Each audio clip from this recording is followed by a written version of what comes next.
नमस्कार। महाभारत की विशाल कहानी में कई ऐसे किरदार हैं जिन पर ज्यादा बात नहीं होते, पर उनकी कहानी कम दिलचस्प नहीं। आज हम ऐसे ही एक पात्र की कहानी खगाल रहे हैं, वृषकेतु, जो कर्ण के पुत्र थे। हमारे पास वृषकेतु, कर्ण का जीवित वंशज और पांडवों का प्रिय लेख के कुछ अंश हैं। तो आइए कर्ण के इस वंशज और पांडवों के साथ उनके अनोखे रिश्ते को समझते हैं। हाँ, बिल्कुल।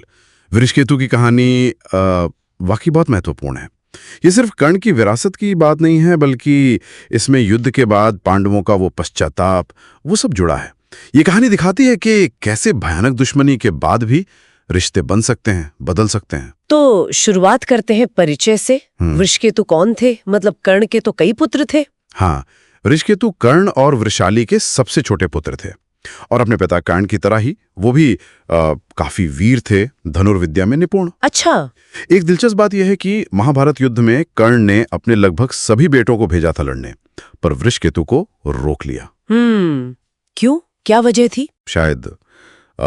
शायद उनकी कम उम्र एक वजह रही हो, या हो सकता है कि एक पिता के तौर पर कर्ण के मन में कहीं ये उम्मीद थी कि कम से कम एक वंशज तो जीवित रहे।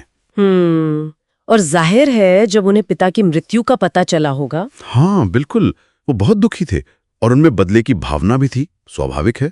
और यहीं से कहानी एक बहुत बड़ा मोड़ लेती है ना? हाँ। युद्ध खत्म होता है और तब कुंती पांडवों को वो सच बताती हैं जिसने सब कुछ बदल दिया, कि कर्ण उनके अपने भाई थे। बिल्कुल। और इस खुलासे का सबसे गहरा असर पड़ा अर्जुन पर, जिनके हाथों कर्ण मारे गए थे। पांडवों के मन में और खासकर अर्जुन के मन में जो अपराध बोध और पछतावा जागा, उसी ने असल में वृषकेतु के भविष्य की नींव रखी। हाँ, ये सिर्फ दया नहीं थी, मतलब दया से बढ़कर था। ये अपने किए का प्रायश्चित करने की एक तीव्र इच्छा थी, जिसने उन्हें वृषकेतु को सम्मानपूर्वक अपनाने के लिए प्रेरित किया। और ये बात वाकई ध्यान खींचती है कि अर्जुन ने सिर्फ अपनाया ही नहीं, बल्कि उन्हें अपनी देखरेख में रखा, उन्हें युद्ध कला सिखाई। हाँ बिल्कुल। स्रोत यही बताते हैं कि अर्जुन ने खुद वृषकेतु को युद्ध कला और दिव्यास्त्रों का ज्ञान दिया, उन्हें अपना प्रिय शिष्य बनाया। तो ये सिर्फ एक ट्रेनिंग नहीं थी, इसमें एक गहरा भावनात्मक जुड़ाव दिखता है। सही कहा। ये एक गुरु शिष्य संबंध से कहीं ज्यादा था।